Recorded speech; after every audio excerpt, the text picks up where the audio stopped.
तो कैसे हो डी फार्मा वालों। तो आज की इस वीडियो में हम कवर करेंगे मलेरिया के बारे में कि मलेरिया होता कैसे है, किसके द्वारा फैलता है। मॉस्किटो के द्वारा फैलता है, सबको पता है। लेकिन फैलने के बाद किस किस बॉडी पार्ट को अफेक्ट करता है, कहाँ कहाँ पहुँचता है, फिर दोबारा कैसे मॉस्किटो दूसरे मॉस्किटो को हो जाता है। ठीक है, तो वीडियो को स्टार्ट करते हैं और देख लेते हैं सिलेबस में हमें क्या क्या पढ़ना है। ठीक है, तो ये हमारा चैप्टर 2G फार्माकोथेरेपेटिक का चैप्टर का नाम क्या है, इन्फेक्टेड डिसीज़। इन्फेक्टेड डिसीज़ मतलब किसी भी माइक्रो ऑर्गेनिज्म के द्वारा अगर बीमारी हो रही है तो हम कह देते हैं इन्फेक्टेड डिसीज़ हो गया है। ठीक है, इसके अंदर हमें पढ़ना है मलेरिया। ठीक है, मलेरिया को एकदम पढ़ेंगे डिटेल में, जिसके अंदर हमें क्या ध्यान देना है। पहले पढ़ेंगे डेफिनेशन, ठीक है, फिर पढ़ेंगे इटियोपैथोजेनेसिस। क्या है इटियोपैथोजेनेसिस, इसका मतलब क्या होता है। इटियो का मतलब क्या होता है, वजह। मलेरिया होने की वजह क्या है, किसी के बॉडी में अगर मलेरिया हुआ तो वो कहाँ से आया, वजह क्या है। ठीक है, उसकी बात करेंगे। और दूसरी बात करेंगे पैथोजेनेसिस। पैथोजेनेसिस का मतलब क्या है, यहाँ पर लिखा है पैथोजेनेसिस। पैथो का मतलब होता है डिसीज़, जेनेसिस मतलब होता है डेवलपमेंट। तो किसी के बॉडी में चलो मान लो वजह पता चल गई कि भैया मच्छर ने काटा हो गया, लेकिन उसके बॉडी में कैसे फैला, ठीक है, कौन कौन से बॉडी पार्ट्स में गया, ठीक है, बॉडी पार्ट्स में जाने के बाद कैसे कैसे अफेक्ट किया।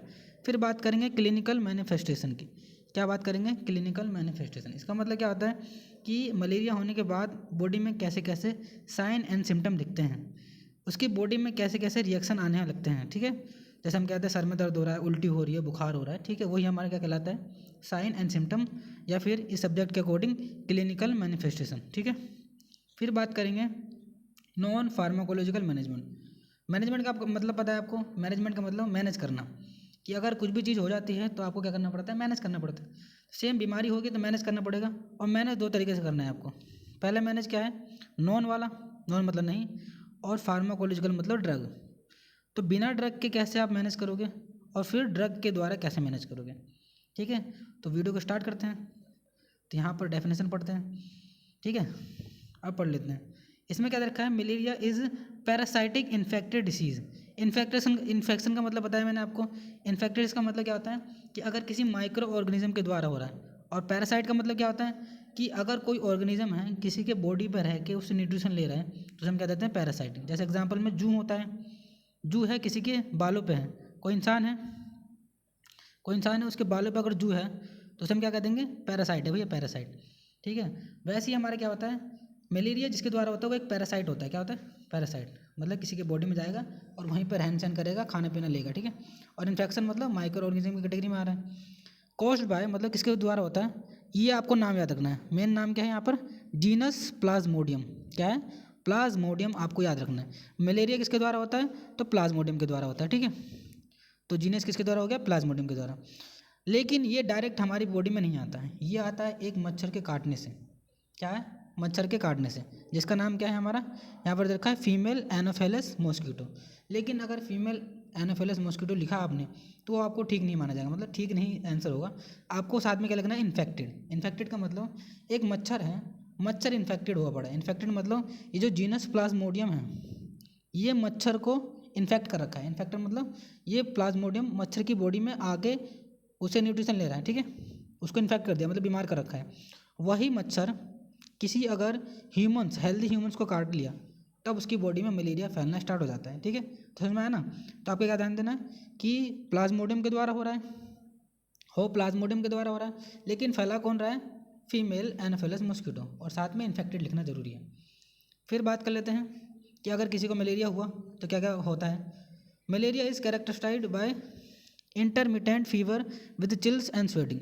इस कंडीशन में क्या होता है, अगर किसी को मलेरिया हुआ तो इंटरमिटेंट फीवर होता है। इसका मतलब क्या है, फीवर के 3 स्टेजेस होते हैं। सबसे पहले क्या होगा, बहुत ज़्यादा ठंड लगेगी, फिर उसके बाद क्या होता है, बहुत ज़्यादा हॉट होगा, हॉट मतलब गर्माहट, एकदम पूरी उसकी बॉडी हीट करने लगेगी। फिर तीसरी स्टेज में क्या होता है, स्वेटिंग होने लगती है। समझ में आया। तो पहले क्या होगा, एकदम ठंडा लगेगा बहुत ज़्यादा, फिर दूसरी कंडीशन में एकदम गर्म लगेगा, हीट होगा पूरी बॉडी, और तीसरी कंडीशन में क्या होने लगता है, स्वेटिंग मतलब पसीना आने लगता है। ठीक है, और अगर किसी को मलेरिया हुआ तो उसकी बॉडी में सबसे पहले लीवर को अफेक्ट करता है, सबसे पहले लीवर को अफेक्ट करेगा, फिर उसके बाद आरबीसी मतलब रेड ब्लड सेल को। ठीक है, अब देख लेते हैं प्लाज्मोडियम तो हो गया, हमने पर क्या पढ़ा अभी कि प्लाज्मोडियम के द्वारा होता है।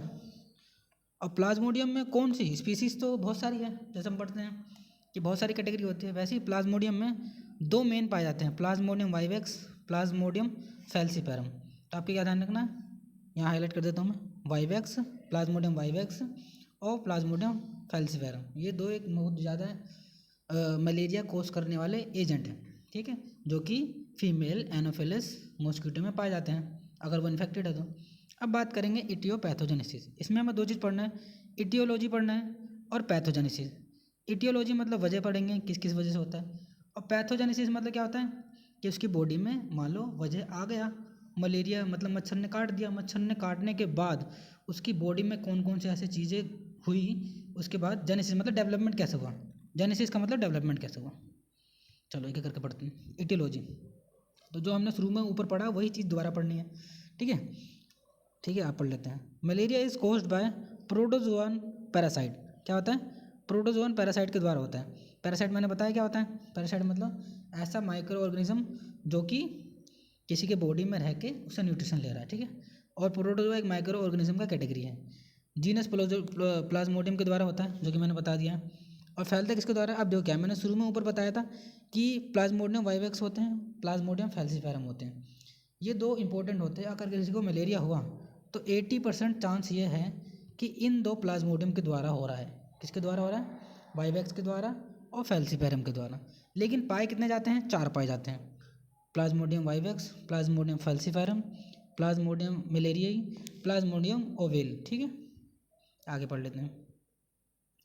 फिर देखा है कि जैसे कि भी ऊपर बात किया कि अगर मलेरिया हुआ तो होगा प्लाज्मोडियम के द्वारा, लेकिन फैलेगा किसके द्वारा, फीमेल एनोफिलस मॉस्किटो जो कि इन्फेक्टेड है, सही है। अगला हमारा रखा है, अब ये कंडीशन थोड़ी इंपॉर्टेंट है, ठीक है। जब भी मॉस्किटो ट्रांसपोर्ट करते हैं, चलो इसको स्टार्ट करने से पहले ये डायग्राम को समझ लेते हैं, फिर इसके बाद अच्छे से समझ में आएगा, ठीक है। तो अब बात कर लेते हैं कि मान लो किसी के बॉडी में मच्छर के द्वारा काटा गया और काटने के बाद डिसीज़ कैसे फैलेगी उसकी बात कर लेते हैं। सबसे पहले क्या है आपके पास, मॉस्किटो। ये मॉस्किटो क्या है, इन्फेक्टेड है, जिसका नाम क्या है, इन्फेक्टेड फीमेल एनोफिलस मॉस्किटो। इसने जब ये मच्छर काटेगा किसी भी ह्यूमन बॉडी को, तो किसी के स्किन पे काटेगा, स्किन के थ्रू काटेगा, काटते ही क्या होगा, यहाँ से एक ट्रांसफ़र दिख रहा होगा आपको, ये ट्रांसफ़र हो रहा है, ठीक है। ये जो ट्रांसफ़र होता है इसको हम कहते हैं स्पोरोजोइट, यहाँ पर लिखा होगा स्पोरोजोइट, देखिए यहाँ पर स्पोरोजोइट, क्या है यहाँ पर बस स्पोरोजोइट। तो जब भी मॉस्किटो काटेगा तो जो स्किन के थ्रू है ना, स्किन के थ्रू जो जाएगा, ये हमारा मान लो ब्लड है, ब्लड से होते हुए कहाँ जा रहा है, लीवर पे जा रहा है, ठीक है। तो ब्लड से लीवर पे जब जाएगा और किस फॉर्म में जाएगा, वो स्पोरोजोइट की फॉर्म में जाएगा, स्पोरोजोइट ध्यान रखना, स्पोरोजोइट में जाएगा। और सबसे पहले मैंने क्या बताया था, सबसे पहले लीवर को अफेक्ट करता है, फिर उसके बाद आरबीसी को अफेक्ट करता है। तो लीवर पे जाएगा, लीवर के सेल को डैमेज करना शुरू कर देगा, ठीक है, समझ में आया। तो सबसे पहले मैंने क्या बताया, स्पोरोजोइट ध्यान रखना है आपको। स्पोरोजोइट क्या होगा, जब ब्लड के थ्रू लीवर पे जाएगा, अब लीवर के सेल को भी डैमेज करना शुरू कर देगा, कौन, स्पोरोजोइट। अब स्पोरोजोइट लीवर के सेल को डैमेज कर रहा है, लेकिन डैमेज करने से पहले एक चीज़ करता है, ये मान लो लीवर का सेल है, यहाँ पर अपने आप को प्रोड्यूस कर रहा है, प्रोडक्शन कर रहा है। देखो एग्जाम्पल देखो यहाँ पर, ये एक था, एक से 10-12 हुए, 10-12 से और ज़्यादा हुए, उसके बाद फट गया ये, है ना, ये क्या हो गया, फट गया। और ये जब अपने आप को एक से, देखो ये क्या स्पोरोजोइट है अभी, और एक से बहुत सारा जब बनाएगा तो क्या कहलाएगा, मेरोजोइट कहलाता है। यहाँ पर मेरोजोइट लिखा पड़ा है, क्या कहलाएगा, मेरोजोइट, बहुत सारे मेरोजोइट को डेवलप करेगा। तो आपको दो समझ में आया ना।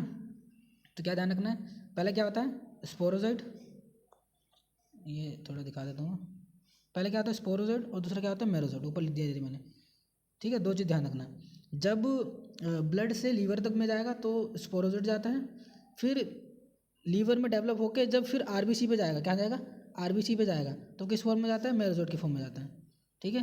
तो ध्यान देना है आपको, स्पोरोजोइट और मेरोजोइट, ठीक है। तो लीवर सेल में क्या हो गया, बहुत सारे मेरोजोइट डेवलप हो गए, और डेवलप होने के बाद कहाँ गए, फिर से वो ब्लड में जाते हैं और आरबीसी को अफेक्ट करते हैं, क्या है, आरबीसी, आरबीसी मतलब रेड ब्लड सेल को, फिर वहाँ पर अपने आप को डेवलप करेंगे। अब ये जो मेरोजोइट था, क्या है, मेरोजोइट, देखो ध्यान से, यहाँ मेरोजोइट एक है, क्या है, यहाँ पर एक है, ये एक है, फिर इसके बाद बहुत सारे हो गए, फिर और ज़्यादा हो गए, फिर फट गया ये रेड ब्लड सेल। तो जब एक था तो मेरोजोइट था, लेकिन एक से जैसे बहुत ज़्यादा डेवलप हुए तो ये क्या कहलाते हैं, गैमेटोसाइट कहलाते हैं, क्या कहलाते हैं, गैमेटोसाइट। तो तीसरी कंडीशन क्या है, गैमेटोसाइट, यहाँ पर मैं दिखा देता हूँ, हाईलाइट कर देता हूँ आपको।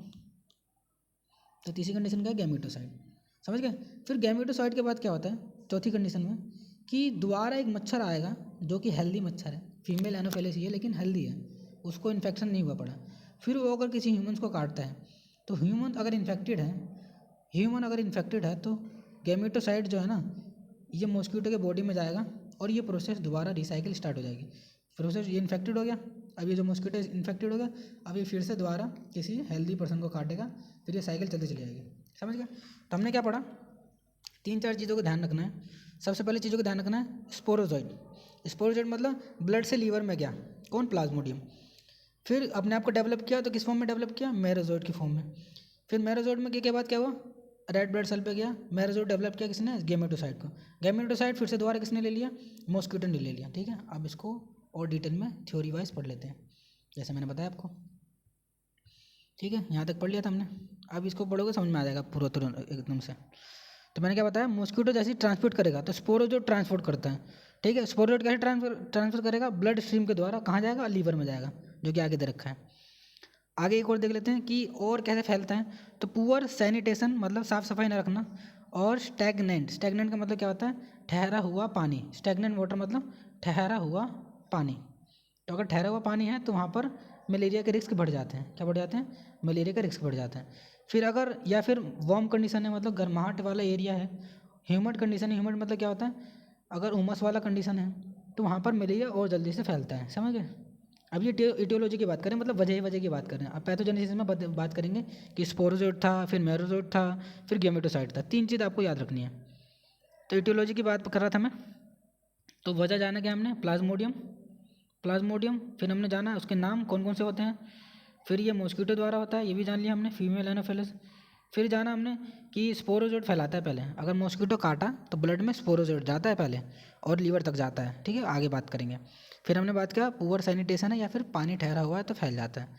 फिर हमने बात किया कि वार्म है, गर्माहट वाला एरिया है और एकदम उमस हुई पड़ी है तो वहाँ पर मलेरिया ज़्यादा फैलता है। लैक ऑफ मॉस्क्यूटो कंट्रोल, अगर मॉस्क्यूटो को कंट्रोल नहीं किया तो और ज़्यादा फैल जाएगा। ठीक है, और अगर बॉडी ट्रांसफ्यूज़न, अब ये जो लास्ट वाला दे रखा है ये बता रहा है कि किससे नहीं फैलेगा। तो अगर किसी ने ब्लड डोनेट कर दिया, ट्रांसफ्यूज़न कर दिया, समझ गए? मान लो किसी को मलेरिया हो गया उस पर्सन को, और उस पर्सन ने किसी हेल्दी पर्सन को ब्लड ट्रांसफर कर दिया, तो उसके द्वारा नहीं होगा। रेयर कंडीशन में होता है, लिखा है rare cause of malaria. Malaria ऐसा नहीं फैलता कि ब्लड आपने डोनेट कर दिया, आपको मलेरिया हुआ है, आपने डोनेट कर दिया अपने दोस्त को, तो तुम्हारे दोस्त को नहीं होगा।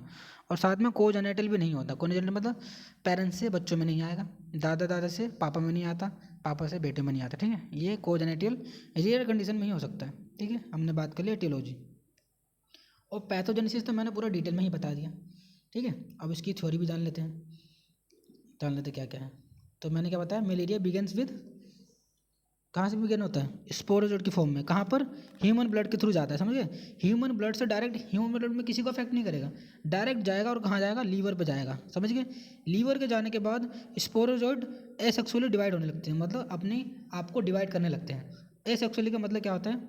अपने आप को अकेले ही फॉर्म में तोड़ने लगते हैं। एसेक्सुअली का मतलब होता है कि अगर रिप्रोडक्शन हो रहा है वो भी एक सिंगल पेरेंट्स के द्वारा, तो हम कह देंगे एसेक्सुअली हो रहा है। तो मैंने क्या बताया, स्पोरोजोइड पहुंच गया लीवर में। अब लीवर में डिवीजन स्टार्ट हो जाएगा, और डिवीजन स्टार्ट होने के बाद लीवर के सेल को ख़त्म करेगा और मेरोजोइड बनाएगा। और जब लीवर के सेल को ख़त्म करता है, यहाँ देखो लिखा है हेपेटिक अगर स्टेज है तो इसे हम क्या कहते हैं? प्री एरिथ्रोसाइटिक या फिर एक्सो एरिथ्रोसाइटिक स्टेज। इसका मतलब क्या है? अभी हमने देखा लीवर, पहले लीवर को अफेक्ट करेगा, फिर उसके बाद ब्लड को अफेक्ट करेगा, वो भी कौन से वाले को? आरबीसी को। आरबीसी को आपको ध्यान में रहना चाहिए कि आरबीसी को हम एरिथ्रोसाइट भी कहते हैं। क्या कहते हैं? एरिथ्रोसाइट, जो कि यहाँ पर लिखा पड़ा है, देखो यहाँ पर एरिथ्रोसाइट। तो एरिथ्रोसाइट को मारने से पहले ये किस में था? लीवर में था। इसलिए लीवर वाली स्टेज को हम क्या कह देते हैं? लीवर वाली स्टेज को क्या कह देते हैं? Pre erythrocytic stage. ठीक है, फिर उसके बाद लीवर के बाद कहाँ जाएगा? मेरोजोइड फॉर्म हो गया। मेरोजोइड कहाँ जाएगा? लीवर के बाद कहाँ जाएगा? ब्लड स्ट्रीम में। ब्लड स्ट्रीम में जाने के बाद क्या करेगा? आरबीसी को अफेक्ट करेगा। समझ गए? आरबीसी का अफेक्ट करेगा, अपने आप को मल्टीप्लाई करेगा। किस फॉर्म में? मेरोजोइड के फॉर्म में। फिर मेरोजोइड के बाद क्या बनेगा? गैमेटोसाइट बनेगा, जो कि मैंने नीचे बता रखा है। और ब्लड सीड्स को हम क्या कह देंगे? अगर ब्लड वाले को खत्म कर रहा है तो एरिथ्रोसाइटिक स्टेज। ठीक है, लीवर वाले को हमने क्या कहा था? प्री एरिथ्रोसाइटिक, और इसको क्या कहेंगे? एरिथ्रोसाइटिक। एरिथ्रोसाइटिक मतलब बताया ना मैंने, एरिथ्रोसाइटिक मतलब होता है रेड ब्लड सेल। तो रेड ब्लड सेल को अधिकतर अफेक्ट करेगा। ठीक है, और इस कंडीशन में क्या होता है? ब्लड वाली कंडीशन में ये आरबीसी को ख़त्म करने लगता है और अपने आप को बहुत मल्टीप्लाई करने लगता है। और मल्टीप्लाई करने के बाद क्या करेगा? अब यहाँ से क्लिनिकल मैनिफेस्टेशन स्टार्ट होने लगते हैं, मतलब बॉडी में बहुत सारे रिएक्शन दिखने लगते हैं। चिल्स दिखेगा, बहुत ज़्यादा ठंड लगेगी, स्वेटिंग होगी, बॉडी एकदम हॉट हो जाएगी, एकदम गर्मी लगेगी बहुत ज़्यादा, बुखार हो जाता है जब, है ना। और साथ में आरबीसी भी ख़त्म होने लगेगा। आरबीसी जब ख़त्म होता है तो एनीमिया हो जाता है। एनीमिया मतलब बॉडी में ब्लड की कमी हो जाएगी। और एक स्प्लीनोमेगाली हो जाता है। स्प्लीनो मतलब एक स्प्लीन ऑर्गन होता है। क्या होता है? स्प्लीन करके एक ऑर्गन होता है जो कि पैनक्रियाज के बगल में होता है। मान लो पैनक्रियाज आपका ऐसा है, ऐसा पैनक्रियाज है, उसके बगल में एक ऐसा किडनी के जैसा एक स्प्लीन स्ट्रक्चर होता है। सेम जैसे किडनी ब्लड को फिल्टर करता है, वैसे ही स्प्लीन भी ब्लड को फिल्टर करता है। ठीक है, तो आरबीसी अफेक्ट हुआ तो साथ में एनीमिया भी हो गया और स्प्लीनोमेगाली हो जाएगा, मतलब ये ऑर्गन बड़ा हो जाता है। स्प्लीन जो ऑर्गन होता है ये बड़ा हो जाता है, बस इतना समझना। ठीक है, आगे देख लेते हैं। हमने क्या पढ़ा? आरबीसी को भी ख़त्म कर दिया। अब आरबीसी के अंदर जब डेवलपमेंट होता है तो क्या बनाता है इसने? गैमेटोसाइट बनाता है। ये ध्यान दो, क्या बनाएगा? गैमेटोसाइट बनाएगा। फिर गैमेटोसाइट क्या होगा? दूसरे मॉस्किटो द्वारा ले लिया जाएगा। फिर ये साइकिल दोबारा चलती चली जाएगी। ठीक है, अब कंडीशन समझो। आगे कंडीशन में कह रहा है कि अगर ये इसको ठीक नहीं करा गया, क्या नहीं करा गया? मलेरिया को ठीक नहीं करा गया और ये सीवियर कंडीशन में आ गया तो ये ब्रेन को भी अफेक्ट कर देता है। क्या कर देता है? ब्रेन को। यहाँ पर एक सेरेब्रल मलेरिया लिखा पड़ा है। सेरेब्रल का मतलब क्या होता है? कि ब्रेन से रिलेटेड बीमारी हो गई है ना। अब डिटेल में बताऊंगा तो और दिक्कत होगी आपको, फिलहाल अभी पूरे समझो ये चीज़ें, और जो मैंने बताना था डिटेल में वो बता दिया। आगे बात कर लेते हैं क्लिनिकल मैनिफेस्टेशन। इसका मतलब क्या है कि बॉडी में क्या क्या सिम्टम्स दिखेंगे। तो ये भी बहुत ईजी है, ज़्यादा हार्ड नहीं है, जो कि हमने पढ़ लिया। चिल्स दिखेगा, बहुत ज़्यादा ठंडा, स्वेटिंग दिखेगा। ठीक है, और साथ में 3 स्टेज बताए थे मैंने। सबसे पहले स्टेज कोल्ड स्टेज, एकदम ठंडी लगने लगेगी, एकदम गर्मी लगने लगेगी। फिर लास्ट कंडीशन में स्वेटिंग होने लगती है। ठीक है, और अगर एक करके बात करें तो कोल्ड स्टेज में क्या होता है? बहुत ज़्यादा ठंड लगती है और शिविर मतलब कपकपी छूट जाती है। ठीक है, और हॉट स्टेज में क्या होगा? हॉट स्टेज में क्या होगा? बुखार हो जाता है, जाहिर सी बात है, बॉडी गर्म पड़ जा रही है, सर में दर्द होगा, बॉडी एक पूरी बॉडी में पेन होगा। ठीक है, और स्वेटिंग वाली कंडीशन में क्या होती है? स्वेट होगा और साथ में क्या होगा? अब ध्यान देना आपको कि जब भी स्वेटिंग होता है तो बॉडी का टेम्परेचर गिर जाता है। अधिकतर क्या होता है? गर्मियों में क्यों होता है? गर्मियों में टेम्परेचर बढ़ जाता है बॉडी का, उसके थ्रू क्या होता है? स्वेटिंग होता है, जिससे क्या होता है? टेम्परेचर अपने आप फिर से फॉल हो जाता है। समझ गए? तो 3 स्टेज समझ में आया ना। कोल्ड में क्या होगा? ठंडी लगने लगी, चिल्स लगने लगी, कपकपी छूट गई। और हॉट कंडीशन में क्या हुआ? फीवर हो गया बहुत ज़्यादा, हेडेक हो गया और बॉडी एक हो गया। और स्वेटिंग वाले में क्या हो गया? स्वेटिंग हो रहा है क्योंकि टेम्परेचर गिराना है बॉडी को। ठीक है, और साथ में क्या होगा? हेडेक होगा, नोजिया होगा, वॉमिटिंग होगा। ठीक है, फैटिंग मतलब थकान होगा, ये सारी चीज़ें दिखेगी कॉमनली, है ना। और हमने क्या बात किया था कि 2 चीज़ को तो अफेक्ट कर ही रहा था। किसको अफेक्ट कर रहा था? आरबीसी को अफेक्ट कर रहा था, मार दे रहा था आरबीसी को। इसका मतलब क्या? एनीमिया हो जाएगा। एनीमिया मतलब खून की कमी हो जाएगी। और साथ में मैंने बताया स्प्लीनोमेगाली हो जाता है। स्प्लीनोमेगाली मतलब क्या होता है? स्प्लीन जो होता है एक ऑर्गन, वो बढ़ जाता है। और हेपेटो मतलब साथ में लीवर भी बढ़ जाता है। ठीक है, चिल्ड्रन हो गया, प्रेग्नेंट वूमेन हो गया, इसमें ज़्यादा सीवियर सिम्टम दिखते हैं। ठीक है, और जैसे हमने लास्ट वाली कंडीशन उसमें भी पढ़ा था कि ब्रेन से रिलेटेड मलेरिया भी हो जाता है, सेरेब्रल मलेरिया। ठीक है, नॉन फार्माकोलॉजिकल मैनेजमेंट मतलब कि बॉडी के अंदर अगर मलेरिया हुआ तो बिना दवाई के कैसे ठीक कर सकते हैं। ठीक है, तो सबसे पहले क्या है? सबसे पहले ढूंढो उसे, बीमारी को जल्दी से जल्दी पता लगाओ और जितना जल्दी हो सके मैनेजमेंट करके स्टार्ट करना, मतलब बीमारी का इलाज करना शुरू कर दो। फिर क्या है दूसरी चीज़? Adequate bed rest, proper bed rest लेना है। हाई फ्लूइड इनटेक मतलब फ्लूइड वाली चीज़ें को ज़्यादा कंज्यूम करना है। समझ गए? अगला हमारा क्या? न्यूट्रिशन प्रॉपर लेना है और एकदम डाइजेस्टेबल डाइट लेना है जो कि आपके बॉडी में डाइजेस्ट हो जाए। मॉनिटरिंग ऑफ टेम्परेचर ध्यान रखना। मॉनिटरिंग मतलब होता है देखभाल करना, देखते रहना। ठीक है, बार बार देखना। तो आपने टेम्परेचर को भी देखते रहना है। जनरल कंडीशन बहुत ज़्यादा ज़रूरी है। ठीक है, अब अगला देखें यहाँ पर सेम नॉन फार्माकोलॉजिकल मैनेजमेंट में प्रिवेंशन और वेक्टर कंट्रोल। वेक्टर कंट्रोल का मतलब क्या होता है? वेक्टर का मतलब ये होता है जो मच्छर है, मच्छर ही तो बॉडी में ला रहा है, मच्छर ही प्लाज्मोडियम को ह्यूमन बॉडी में ला रहा है, तो उसे हम कह देते हैं वेक्टर। वेक्टर क्या हो गया? मच्छर की बात हो रही है। तो मच्छर को रोकने के कैसे कैसे उपाय हैं आपको सबको पता है कि सबसे पहले क्या है? मॉस्किटो नेट लगाना पड़ेगा, मच्छरदानी लगाओ। अगला क्या है? स्प्रे आते हैं बहुत सारे, धुएँ छोड़ते हैं भाई गली गली में, उससे क्या होता है? मरने लगते हैं मॉस्किटो, ख़त्म हो जाते हैं। और साथ में क्या है? जहाँ भी आपको ठहरा पानी दिखे उसको ख़त्म कर दो। ठहरा पानी दिखेगा ख़त्म कर दोगे तो मच्छर पनपेगा नहीं। अगला क्या है? प्रोटेक्टिव ध्यान रखना है आपको कि अगर बुखार उखार हुआ तो दवाई ले लेना है। ठीक है, और साथ में क्या दे रखा है यहाँ पर? रिप्लेनेट यूज़ करना है। रिप्लेनेट का मतलब क्या होता है? ऐसे चीज़ है जो कि इंसेक्ट को दूर भगाती है, उसे कहते हैं रिप्लेनेट। रिपेलेनेट, ठीक है, ये ध्यान देना आप। पब्लिक हेल्थ मेजर मतलब पब्लिक को अवेयर करोगे, भाई आप फार्मासिस्ट बनने वाले हो, पब्लिक को अवेयर करना है, तो इसमें क्या करेंगे, हेल्थ एजुकेशन को अवेयर करोगे मतलब बढ़ाओगे। दूसरा नंबर दे रखा है कि जल्द से जल्द डायग्नोस करने की सलाह दोगे, भैया अगर कोई दिक्कत है तो आप चेकअप कराना। स्क्रीनिंग भी बहुत ज़रूरी है, स्क्रीनिंग इन high risk population reduce disease burden. अगर आप रेगुलर चेकअप कराओगे तो आपका क्या होगा, बर्डन कम होता चला जाएगा। फार्माकोलॉजिकल दवाई की बात करेंगे, इसमें ज़्यादा दवाई है नहीं, बहुत ही कम दवाई है। पहला, अगर अनकॉम्प्लिकेटेड मलेरिया हुआ तो कौन सी दवाई देंगे, 2 दवाई है, क्लोरोक्वाइन देगा हमारा और क्या है, प्रीमाक्वाइन, ठीक है। और आगे पढ़ लेना थोड़ा बहुत आप भी। फिर अगला क्या दे रखा है, वो ऊपर जो हमने पढ़ा वो अनकॉम्प्लिकेटेड मलेरिया के लिए, मतलब मलेरिया ज़्यादा हार्ड हुआ नहीं है। इसमें क्या है, रेजिस्टेंट वाला मलेरिया है। रेजिस्टेंट मतलब कि भैया अब ये दवाई से काम नहीं कर रहा, क्लोरोक्वाइन दे रहे थे हम, अब उससे काम नहीं कर रहा। समझ रहे हो कहने वाला, मतलब स्टार्टिंग में क्या होता है, क्लोरोक्वाइन से मर जाता था दवाई से, लेकिन बाद में वो रेजिस्टेंट हो गया, अब उससे मर नहीं रहा, तो क्या करेंगे, दवाई को एकदम कंबाइंड फॉर्म में देते हैं, जो कि इसका नाम ये रहा, पढ़ लेना आप, ठीक है। बाकी फार्माकोलॉजिकल मैनेजमेंट इतना ही है। सीवियर के लिए बात करेंगे, सीवियर में कौन सा देते हैं, इंट्रावेनस देते हैं, ये दवाई देते हैं।